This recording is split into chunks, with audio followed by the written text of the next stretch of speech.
Welcome to Disha TV news. ముందుగా headlines చూద్దాం. వ్యవసాయ కూలీలకు సంవత్సరానికి 12,000 రూపాయల ఆర్థిక సహాయంను తక్షణమే అమలు చేయాలి. ప్రభుత్వాన్ని డిమాండ్ చేసిన అఖిల భారత వ్యవసాయ కార్మిక సంఘం రాష్ట్ర ఉపాధ్యక్షులు లంకా రాఘవులు.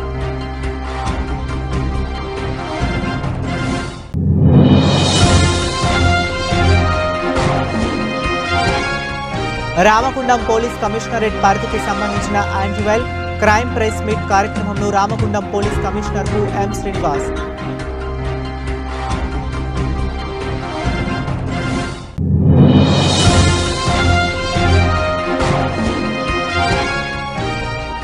మున్సిపల్ కార్పొరేషన్ 26వ వార్డులో అక్రమ నిర్మాణాలు చేస్తున్న బిల్డర్స్.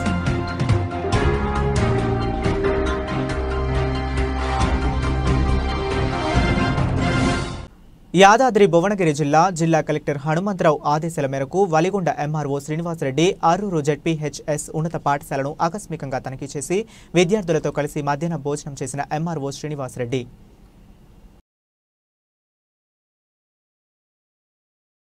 శాసనసభలో మాజీ ప్రధాని మన్మోహన్ సింగ్ గారి సంతాప తీర్మానం సందర్భంగా ఆయనతో ఉన్న అనుబంధాన్ని గుర్తు చేసుకున్న మునుగోడు శాసనసభ్యులు శ్రీ కోమటిరెడ్డి రాజగోపాల్ రెడ్డి స్పీచ్ పాయింట్స్.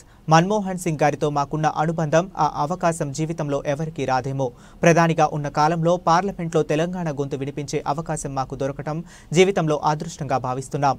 మన్మోహన్ సింగ్ గారు మన మధ్య లేకపోయినా చరిత్రలో నిలిచిపోతారు. 5 ఏళ్ల పాటు తెలంగాణ కోసం మా గొంతు వినిపిస్తుంటే ఏ రోజు కూడా అడ్డు చెప్పలేదు. ప్రధానిగా మన్మోహన్ సింగ్ అపాయింట్మెంట్ ఎప్పుడు అడిగినా కూడా ఇచ్చేవారు. మా సమస్యను ఎంత సమయం కేటాయించి చెప్పినా సావధానంగా వినేవారు. 3 లక్షల మంది ప్రజలతో తెలంగాణ రాష్ట్రం ఇచ్చిన కాంగ్రెస్ పార్టీగా 2014లో భువనగిరి బహిరంగ సభలో ఆయన పాల్గొనటం మా అదృష్టం. 5 సంవత్సరాల తెలంగాణ రాష్ట్రం కోసం నా సహచర ఎంపీలందరూ ఎన్ని గొడవలు చేసినా కూడా మౌనంగా వినేవారు. తెలంగాణ ప్రజలు మన్మోహన్ సింగ్ సేవలు మరిచిపోరు. రాష్ట్ర ప్రభుత్వం ఎన్నికల్లో హామీ ఇచ్చినట్లుగా వ్యవసాయ కూలీలకు సంవత్సరానికి 12,000 రూపాయల ఆర్థిక సహాయంను తక్షణమే అమలు చేయాలని అఖిల భారత వ్యవసాయ కార్మిక సంఘం రాష్ట్ర ఉపాధ్యక్షులు లంకా రాఘవులు ప్రభుత్వాన్ని డిమాండ్ చేశారు. సోమవారం అఖిల భారత వ్యవసాయ కార్మిక సంఘ ఆధ్వర్యంలో కలెక్టర్ కార్యాలయం ఎదుట ధర్నా నిర్వహించారు. ఈ సందర్భంగా సంఘం రాష్ట్ర ఉపాధ్యక్షులు లంకా రాఘవులు మాట్లాడుతూ ఉప ముఖ్యమంత్రి డిసెంబర్ 28 నుండి కూలీల ఖాతాలో వేస్తామని చెప్పిన ఆచరణలో రాలేదని, కావున తక్షణమే కూలీల ఖాతాలో నగదు జమ చేయాలని డిమాండ్ చేశారు. ఈ కార్యక్రమంలో సంఘం జిల్లా అధ్యక్షులు నేళ్ల స్వామి, నాయకులు ఆసన్న, పోచక్క, మరప కృష్ణ, రాము, గంగారం తదితరులు పాల్గొన్నారు.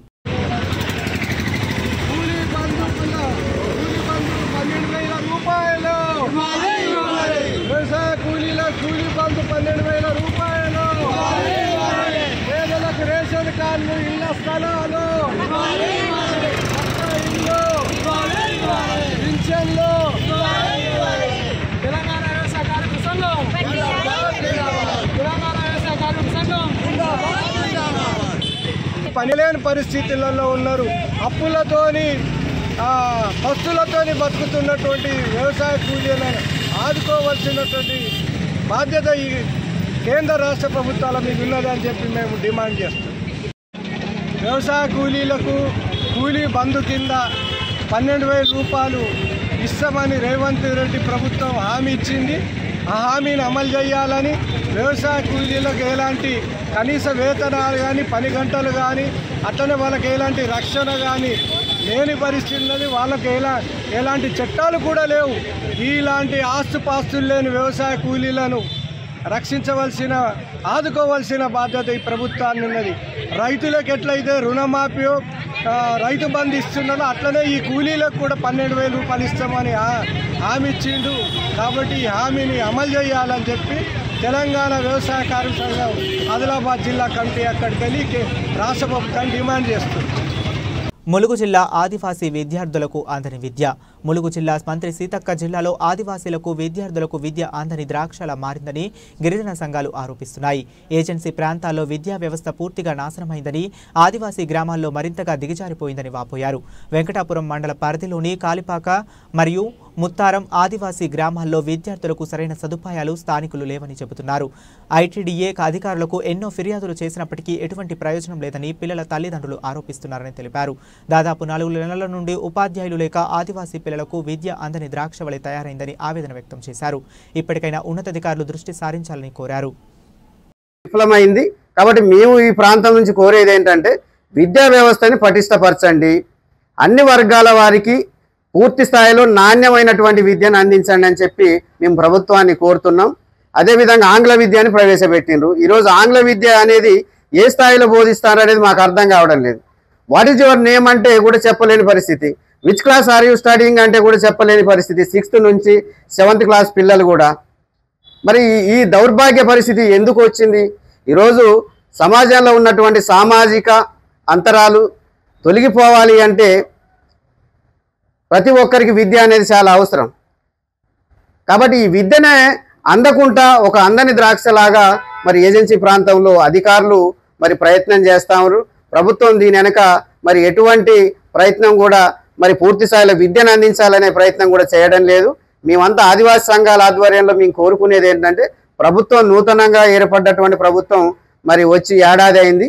ఏజెన్సీ ప్రాంతంలో ఉన్నటువంటి పాఠశాలలన్నింటినీ కూడా ముఖ్యంగా ప్రాథమిక పాఠశాలలు, ఈ ప్రాథమిక పాఠశాలలో చతుర్విధ ప్రక్రియలు కూడా రావడం లేదు. చదవడం, రాయడం, లెక్కలు చేయడం, ఆంగ్లం చదవడం, చతుర్విధ ప్రక్రియలు కూడా ఈ 4 అంశాల్లో విద్యార్థులు బాగా వెనకబడిపోయి ఉన్నారు. ఈ ప్రాథమిక పాఠశాలలన్నీ కూడా ఒక బాల కార్మిక వ్యవస్థని ప్రొడ్యూస్ చేసేటటువంటి సంస్థలుగా ఈరోజు ఏజెన్సీ ప్రాంతాల్లో ఉన్నాయి. ఈ బాల కార్మిక వ్యవస్థని, డ్రాప్ అవుట్ వ్యవస్థని పెంచి పోషిస్తానే ఈ విద్య వల్ల. కాబట్టి ఏజెన్సీ ప్రాంతాల్లో ఉన్నటువంటి విద్యా వ్యవస్థని పటిష్టం చేయాలి, నాణ్యమైనటువంటి విద్యను అందించాలని చెప్పేసి ఈ సందర్భంగా మేము పత్రికాముఖంగా ప్రభుత్వాన్ని, అధికారులని కోరుతున్నాం. అదేవిధంగా ఈరోజు ఏజెన్సీ విద్యను పూర్తిగా భ్రష్టు పట్టించినటువంటి డీడీ గారిని, అదేవిధంగా ప్రాజెక్ట్ అధికారి, దీనికి ప్రధానంగా వ్యవహరించేటటువంటి ప్రాజెక్ట్ అధికారి ఈరోజు ఒక డీడీ గారి పైన ప్రజా ఉద్యమాలు జరుగుతాయి, పత్రికా ప్రకటనలు వస్తాయి, కానీ ఆయన మీద ఇప్పటి వరకు ఒక షోకాజ్ నోటీస్ కూడా ఇవ్వలేదు. ఆయన చేసినటువంటి తప్పుల్ని సమర్థించుకుంటూ మరి పిఓ గారు రావడం అనేది దౌర్భాగ్యమైనటువంటి విషయం. కాబట్టి దీన్ని మేము ఖండిస్తూ ఉన్నాం. ఖచ్చితంగా ప్రభుత్వం ఈ ఏజెన్సీ ప్రాంత విద్య పటిష్టత కొరకు మరి పాటుపడాలని చెప్పేసి ఈ సందర్భంగా తెలియజేస్తున్నాం. Thank you. వరంగల్ 2018 నుండి ఓనర్ కమ్ డ్రైవర్గా పనిచేస్తున్న స్వచ్ఛ భారత్ ఆటోలను కార్పొరేషన్లో విలీనం చేసుకోవాలని కార్మికులు గ్రేటర్ వరంగల్ మున్సిపల్ కార్పొరేషన్ ముందు ఆందోళన చేపట్టారు. గ్రేటర్ వరంగల్ మున్సిపల్ కార్పొరేషన్ పరిధిలోని 66 డివిజన్లలో 163 స్వేచ్ఛ ఆటోలు 2018లో ప్రభుత్వం ఓవర్ కమ్ డ్రైవర్ విధానంతో ఒప్పందం కుదుర్చుకుంది. కానీ ఆటోల ఫైనాన్స్ పూర్తి అవగానే తమని విధుల నుండి తొలగించే ప్రయత్నాలు చేస్తున్నారని, దీంతో 163 కుటుంబాలు రోడ్డున పడే ప్రమాదం ఉందని ప్రభుత్వం స్పందించి డ్రైవర్ కమ్ ఓనర్గా పనిచేస్తున్న స్వచ్ఛ ఆటో కార్మికులను ప్రభుత్వం కార్మికులుగా గుర్తించి వారికి అందుతున్న జీతభత్యాలు, అలవెన్స్ తమకి కూడా కేటాయించాలని స్వచ్ఛ ఆటో కార్మికులు డిమాండ్ చేస్తున్నారు.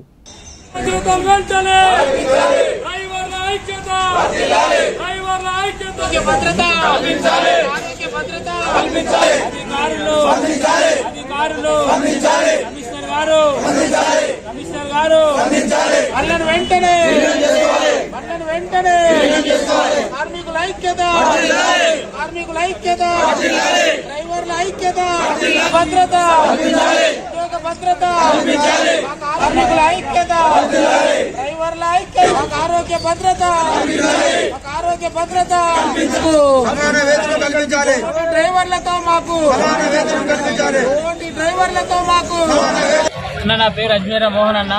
నేను గత 8 సంవత్సరాల నుంచి గ్రేటర్ వరంగల్ మున్సిపల్ కార్పొరేషన్లో స్వచ్ఛ ఆటో డ్రైవర్గా నేను ఉద్యోగం పనిచేస్తున్నానన్న. కానీ 8 సంవత్సరాల నుంచి ఈ దినం వరకు మాకు ఎలాంటి ఆరోగ్య భద్రత లేదు. కనీసం నేను ఉద్యోగం చేస్తున్నానని నేను ఈ మున్సిపాలిటీలో పనిచేస్తున్నానికి ఎలాంటి నా అధికారం కూడా లేదు. నాకు ఎలాంటిది ఆధారం లేదు. కాకపోతే ఆ రోజు మాకు అధికారులు ఏమని వెహికల్ ఇచ్చారంటే, ఇంటింటికి మీరు 60 రూపాయలు వసూలు చేసుకొని 5 సంవత్సరాల అగ్రిమెంట్ అని ఇప్పుడు చెప్తున్నారు. కానీ దాన్ని 8 సంవత్సరాలుగా వాళ్ళు లాక్కొచ్చారు. గత 2 సంవత్సరాలు 2018లో 19, 20లో 2 సంవత్సరాలు ఉచితంగానే మాత్రం ఇంటింటికి సేవ చేయడం జరిగింది. ప్రతి ఒక్కరికి 60 రూపాయలు ఇవ్వాలని గ్రహించేటప్పటికి వాళ్ళ ఇంటి ఓనర్స్ ఎవరు సహకరించలేదు. అయినప్పటికీ నా యొక్క భార్య మెడల గోపితాడు నేను నమ్ముకొని వాహనం తీసుకోవడం జరిగింది. దాన్ని మేము డీజిల్ పోసుకుంటూ దాన్ని మేము నడుపుకుంటూ మేము రోడ్డు మీద పడే పరిస్థితి ఉన్నదన్నప్పుడు ఆనాడు టీఆర్ఎస్ గవర్నమెంట్ గుండా ప్రకాష్ గారు ఉన్నప్పుడు ఏం చేశారంటే, ఈ యొక్క గ్యార్బేజ్ బిల్లును మున్సిపాలిటీలో దాన్ని యాడ్ చేస్తూ వాళ్ళు వసూలు చేసుకొని మాకు కొంత ఏం చేశారంటే 15,000గా జీతం కేటాయించారు. ఆ యొక్క జీతాన్ని మాకు ఒక 2 నెలలు గాను 3 నెలలు గాను 4 నెలలు గాను ఒకసారి ఇచ్చినప్పుడు దాన్ని కూడా మేము ఓర్చుకున్నాం. ఎందుకంటే మీకు ఏనాటికైనా న్యాయం జరుగుతుందని మమ్మల్ని మబ్బి చేస్తూ ఈ రోజు వరకు గుంజుకొచ్చి ఈఎంఐలు అయిపోయిన తర్వాత ఇప్పుడు మీతో పని అయిపోయింది బాబు, నూతనంగా ఇంకో 200 ఆటోలు తెచ్చుకుంటాము, 250 మందిని ఇంక్రిమెంట్ చేసుకుంటామని మమ్మల్ని మబ్బి చేస్తున్నారు. 3 నెలలు అగ్రిమెంట్ చేశాము. ఆ 3 నెలల మీకు న్యాయం జరుగుతుంది అంటే 7 సంవత్సరాలు 8 సంవత్సరాల నుంచి మా కష్టాన్ని దోసుకొని ఈ రోజు 3 నెలల న్యాయం ఏం జరుగుతుందని మేము ఎంహెచ్ఓ గారిని, మేయర్ గారిని, కమిషనర్ గారిని, ప్రతి ఒక్క అధికారిని మేము క్వశ్చన్ వేస్తున్నాం. ఎందుకనంటే మాతో మీకు పని లేదు అని అంటే మమ్మల్ని పంపించేస్తే ఇక్కడ నుంచి తీసుకుపోయిన వాహనాలు మళ్ళీ ఇక్కడికే వచ్చాము. మేము మీ వాహనాలు మీరు తీసుకొని మాకు ఏం లెక్క వస్తుంది మాకు ఇచ్చేస్తే వెళ్ళిపోవడానికి కూడా మేము సిద్ధంగా ఉన్నాము. మా ప్రాణాలకు తెగించి ప్రజల ప్రాణాలను కాపాడాల్సిన అవసరం మాకు లేదు. ఎందుకంటే కరోనాలో సైతం ఫస్ట్ వేళ సెకండ్ వేళ ఎవరు పని చేయలేదు. లక్షల జీతాలు తీసుకున్న వాళ్ళు ఇంట్లోంటే గత ఓన్లీ 15,000 రూపాయలకే మేము ప్రాణాలు సైతం లెక్క చేస్తే 3 డ్రైవర్లు చనిపోతే వాళ్ళు అనాథ సేవలుగా కుక్కలుగా పడేసారు. ఇదే గ్రేటర్ మున్సిపాలిటీ వారికి 1 రూపాయి ఇవ్వడం కాదు కదా. మరి కుటుంబానికి ఎలాంటి ఆధారం లేకుండా ఈ రోజు వాళ్ళ భార్య పిల్లలు రోడ్డు మీద అడక తినే పరిస్థితిలో ఉన్నారు వాళ్ళు. కానీ మా ప్రాణాలు కూడా ఆ స్థితికి రాకుండా ఉండాలని మేము రోడ్డు ఎక్కాము శాంతియుతంగానే.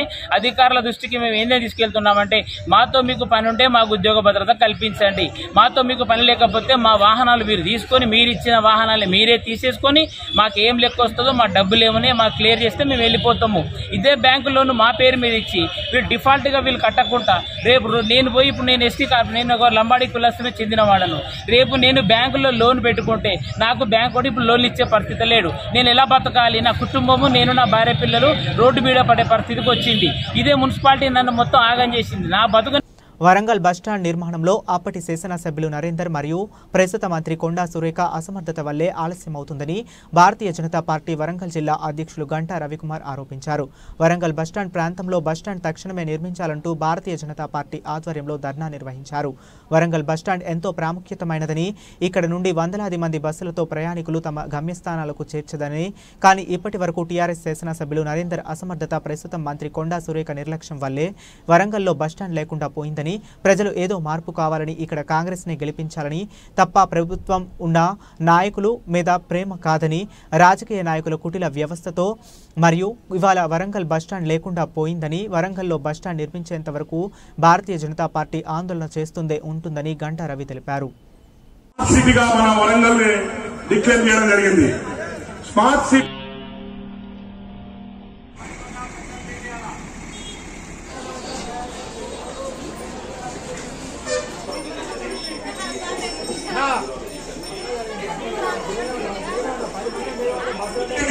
తెలియజేస్తున్నది ఏంటంటే వెంటనే ఇవన్నీ కూడా ఇక్కడ ఉన్న స్థానిక అధికార ప్రజాప్రతినిధులు హైదరాబాద్ కాదు 11వ శతాబ్దంలో ఓరుగల్ అనే పేరు పెట్టి ఒకే రాయితో నిర్మితమైన నగరం ఏదైనా ఉందంటే ఓరుగల్. చాలా మంది మా చరిత్ర వరంగల్ అంటే ఏమున్నది భయ వరంగల్. దయచేసి అంటే మా యొక్క సంస్కృతిని ద్వారా చెప్తున్నాం. భారతీయ జనతా పార్టీ ఈ ఒక్క ధర్నాతో మాజీ ఎమ్మెల్యే ఆరూరు రమేష్ గారికి, జిల్లా అధ్యక్షుడు సమ్మిరెడ్డి గారికి, పెద్దలు పరమేశ్వర్ గారికి, భారతీయ జనతా పార్టీ తరఫున ఈ బస్టాండ్ యొక్క నిర్మాణం కోసం మాజీ ఎమ్మెల్యే నన్నపునేని నరేందర్ గారు బీఆర్ఎస్ పార్టీ నయవంచక మాటలు, అదేవిధంగా ప్రస్తుత మంత్రివర్యులు వరంగల్ తూర్పు నియోజకవర్గ శాసనసభ్యులు కొండా సురేఖ గారి యొక్క అసమర్థత. మెదక్ జిల్లా వెల్దుర్తి మండలం మద్యం షాపులో దొంగతనానికి వచ్చి ఫుల్లుగా మద్యం తాగి నిద్రపోయిన దొంగ నార్సింగ్లోని కనకదుర్గ వైన్స్లో ఘటన. ఆదివారం రాత్రి వైన్ షాప్ మూసేసి ఇంటికి వెళ్లిన యజమాని దొంగతనానికి వచ్చి కౌంటర్లో నగదు, మద్యం బాటిళ్లను ఓ సంచిలో మూట కట్టుకున్న దొంగ. దొంగతనం తర్వాత వెళ్లేటప్పుడు మద్యం తాగడంతో మత్తులోనే నిద్రపోయిన వైనం. సోమవారం షాప్ తెరిచి చూడగా వైన్ షాప్లో నిద్రపోయి ఉన్న దొంగ. నార్సింగ్ కనకదుర్గ వైన్స్ సంబంధించి మెయింటెనెన్స్ చేసే వ్యక్తిని నేను మాట్లాడేది. ఆదివారం రాత్రి 10 గంటలకు షాప్ బంద్ చేసి ఇంటికి వెళ్ళిపోయినాం. పొద్దున ఉదయాన్నే 10 గంటలకు వచ్చి షాప్ తీసి ఓపెన్ చేసేసరికి అందులో గుర్తు తెలియని వ్యక్తి ఉన్నాడు. పైన రేకులు కట్ చేసి తను అన్కాన్షియస్లో ఉన్నాడు, స్పృహలో లేడు. ఆయన దగ్గర ఏంటంటే అందులో ఉన్నటువంటి కౌంటర్లో ఉన్న డబ్బులు మరియు మందు ప్రతి ఒక్కటి ఆయన తెచ్చినటువంటి సంచిలో ప్యాక్ చేసుకొని ఆయన సేఫ్టీగా పెట్టి తీసుకొని వెళ్ళిపోదా అని రెడీ ఉన్నాడు. అతనితో పాటు ఒక్కడే వచ్చిండా ఇంకెంతమంది వచ్చిండ్రు అనేది మనకు తెలియలేకపోతుంది. ఎందుకంటే దానికి సంబంధించిన సీసీ కెమెరా DVRలు ఇన్పుట్స్ అండ్ కెమెరాలు అన్నీ కట్ చేసిండు. దానికి సంబంధించినటువంటి చాకు నైఫ్లు అతని దగ్గర ఉన్నాయి. అతను స్పృహలో లేనందున హాస్పిటల్ పంపించడం జరిగింది. అతను స్పృహ వచ్చిన తర్వాత ఒక్కడే వచ్చిండా, అతను ఎంబడ ఇంకెవరైనా వచ్చిర్రా, ఎవరైనా ఏమన్నారా ఈ పని అతనికి మద్దతుగా అనేది తెలియడం పోలీసులు విచారించి ఇంకో గంట 2-3 గంటలలో చెప్తామని చెప్పారు. పెద్దపల్లి జిల్లా రామగుండం పోలీస్ స్టేషన్ కమిషనరేట్ పరిధిలోకి సంబంధించిన యాన్యువల్ క్రైమ్ ప్రైస్ మీట్ కార్యక్రమంను Ramagundam police commissioner M Srinivas నిర్వహించి 2024 సంవత్సరంలో జరిగిన నేరాలు, నిందితులకు పడిన శిక్షలు, ఎన్ఫోర్స్మెంట్ వర్క్, నేరాల నియంత్రణకు తీసుకున్న ప్రత్యేక చర్యలు తదితరుల అంశాలపై మాట్లాడటం జరిగింది. ఈ కార్యక్రమంలో Peddapalli DCP Chetana, Mancherial DCP A Bhaskar, additional DCP admin C Raju, Godavarikhani ACP M Ramesh, Ramagundam traffic ACP Narasimhulu, AR ఏసీపీలు ప్రతాప్, సుందర్రావు, ఆర్ఐలు దామోదర్, మల్లేష్ పాల్గొన్నారు. ఎందుకంటే అప్పుడున్న పీడియాక్ట్ లాస్ట్ ఇయర్ పీడియాక్ట్లు అది దానికి మించి ఇప్పుడున్న గైడ్లైన్స్ చాలా గైడ్లైన్స్. అలాగే ఈ లోక్ అదాలత్లో కూడా చాలా వరకు మ్యాక్సిమం కేసెస్ సాల్వ్ చేయించాము. తర్వాత క్యాంపెయినింగ్ కార్యక్రమంలో భాగంగా కమ్యూనిటీ కాంటాక్ట్ లో భాగంగా మనం పల్లెంద్ర అనే ఫ్లాగ్షిప్ ప్రోగ్రామ్ ఏర్పాటు చేయడం జరిగింది. దాంట్లో ఆఫీసర్స్ ఇంక్లూడింగ్ మైసెల్ఫ్ నేను స్టార్ట్ చేయడం జరిగింది. ఆసనాథ్ విలేజ్ లో అక్కడ రాత్రంతా అక్కడ స్టే చేసి పబ్లిక్ తో మాట్లాడి పబ్లిక్ తో ఉండి మేజర్ హిట్స్ లో like murder for gain and HB by night, HB by day and ordinary threats, తర్వాత స్పెషల్ అండ్ లోకల్ లాస్, తర్వాత ఎన్ఫోర్స్మెంట్ అన్నింటిలో క్రైమ్ చాలా డ్రాస్టిక్గా తగ్గడం జరిగింది. ఓవరాల్ గా 1279 కేసెస్ మొత్తం తగ్గడం జరిగింది లాస్ట్ ఇయర్ కంటే చూసుకుంటే ఓవరాల్ రిపోర్టెడ్ కేసులో. దీంట్లో భాగంగా మేము ఇచ్చే స్ట్రాటజీ నైట్ పెట్రోలింగ్స్ పగడబందీగా చేయడము, నైట్ రౌండ్స్ ఆఫీసర్స్ పగడబందీగా అన్ని పెట్రోలింగ్ ప్లేసెస్ లో తర్వాత జరుగుతుందా లేదా చూడడము, బ్లూ బోర్డ్స్, పెట్రోల్ కార్స్, తర్వాత కొత్తగా లేటెస్ట్ రంగారెడ్డి జిల్లా మహేశ్వరం నియోజకవర్గం బడంపేట మున్సిపల్ కార్పొరేషన్ 26వ వార్డులో అక్రమ నిర్మాణాలు చేస్తున్న బిల్డర్స్ 26వ వార్డు డివిజన్ పరిధిలో విచ్చలవిడిగా అక్రమ నిర్మాణాలు జరుగుతున్నాయి. బడంపేట్ కార్పొరేషన్ నుండి అనుమతులు పొంది వాటి ప్రకారం భవనములు నిర్మించకుండా, సెట్ బ్యాంక్ వదలకుండా మరియు అక్రమ నిర్మాణాలు చేస్తున్నారు. అలాగే ఇతరులు కూడా నిబంధనలకు విరుద్ధంగా సెట్ బ్యాక్ వదలకుండా నిర్మాణాలు చేస్తున్నారు. మున్సిపల్ అధికారులు చిల్లర డబ్బులకు కక్కుర్తిపడి అక్రమ నిర్మాణాలు ప్రోత్సహిస్తున్నారు అని స్థానిక కాలనీ వాసులు ఆగ్రహం వ్యక్తం చేస్తున్నారు. 26వ డివిజన్లో ఉన్న తిరుమల నగర్, న్యూ మారుతి నగర్, మధుర నగర్, శ్రీహిల్ Sri home Venkateswara colony, Mallareddy colony, Gaddam enclave phase 1, phase 2, phase 3, telecom కాలనీలలో జోరుగా సాగుతున్న అక్రమ నిర్మాణాలు, వీటిపై బడంపేట్ మున్సిపల్ కార్పొరేషన్లో అధికారులకు కంప్లైంట్ ఇచ్చినా అటువైపు కన్నెత్తి చూడని కమిషనర్, టౌన్ ప్లానింగ్ అధికారి ఇప్పటికైనా తక్షణమే స్పందించి అక్రమ నిర్మాణాలపై చర్యలు తీసుకుని ఏడల కార్పొరేషన్ ఆగ్రహం వ్యక్తం చేసిన బీజేపీ పార్టీ సీనియర్ నాయకులు జాకిడి జంగారెడ్డి. మెదక్ జిల్లా వెల్దుర్తి మండల రిపోర్టర్ నరసింహగౌడ్ మద్యం సేవించి వాహనాలు నడిపితే చట్టరీత్యా నేరం అని చర్యలు తీసుకుంటామని అల్లాదుర్గ్ సీఐ రేణుక సూచించారు. సోమవారం మెదక్ జిల్లా అల్లాదుర్గ్ సర్కిల్ కార్యాలయంలో సీఐ రేణుక మీడియాతో మాట్లాడుతూ న్యూ ఇయర్ వేడుకల్లో మద్యం సేవించి రోడ్లపైకి రావద్దని, ప్రజలు ఇబ్బంది కలిగించే విధంగా డీజే సౌండ్ ఏర్పాటు చేయవద్దని సూచించారు. డిసెంబర్ 31 అర్ధరాత్రి ప్రత్యేక పోలీసులు తనిఖీ చేపడతామని ఆమె తెలిపారు.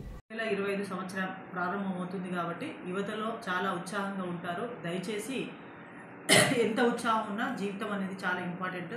మీరు ప్రతి సంవత్సరం ఇయర్ మారుతూనే ఉంటుంది, అది మామూలే.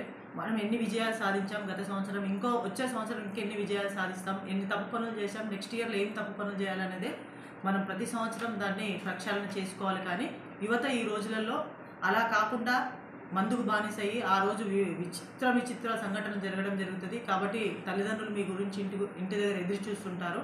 దయచేసి మీరు ఎవరు కూడా తాగి మాత్రం రోడ్లపై డ్రింక్ చేసినట్లయితే ఖచ్చితంగా డ్రంక్ అండ్ డ్రైవ్ పాయింట్లు ఎవ్రీ 20 మీటర్లకు 30 మీటర్లకు ఏర్పాటు చేస్తాము.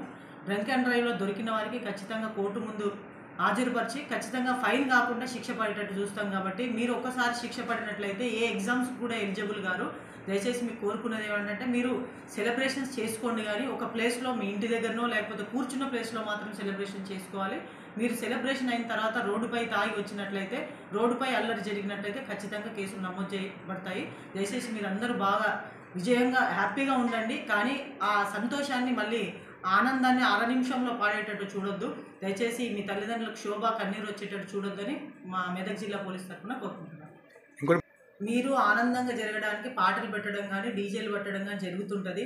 దయచేసి పక్క వాళ్ళకి ఎలాంటి అభద్రత భావం జరగకుండా వాళ్ళ నిద్రను మీరు డిస్టర్బ్ చేయకుండా ఉండాలి. అలా డీజేలు అలాంటివి ఏమైనా పెట్టినట్టయితే డీజేని సీజ్ చేయడం అవుతుంది. డీజే ఎవరైతే రెంట్కి ఇచ్చారో వాళ్ళపైన కూడా కేసు నమోదు చేయడం జరుగుతుంది. బులెటిన్ ముగించే ముందు మరొకసారి హెడ్లైన్స్ చూద్దాం. వ్యవసాయ కూలీలకు సంవత్సరానికి 12,000 రూపాయల ఆర్థిక సహాయంను తక్షణమే అమలు చేయాలి. ప్రభుత్వాన్ని డిమాండ్ చేసిన అఖిల భారత వ్యవసాయ కార్మిక సంఘం రాష్ట్ర ఉపాధ్యక్షులు లంకా రాఘవులు.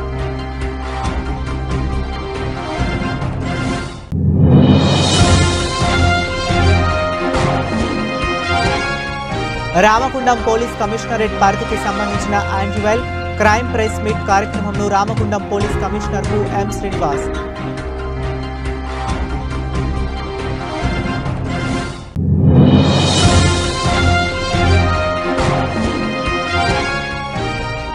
మున్సిపల్ కార్పొరేషన్ 26వ వార్డులో అక్రమ నిర్మాణాలు చేస్తున్న బిల్డర్స్.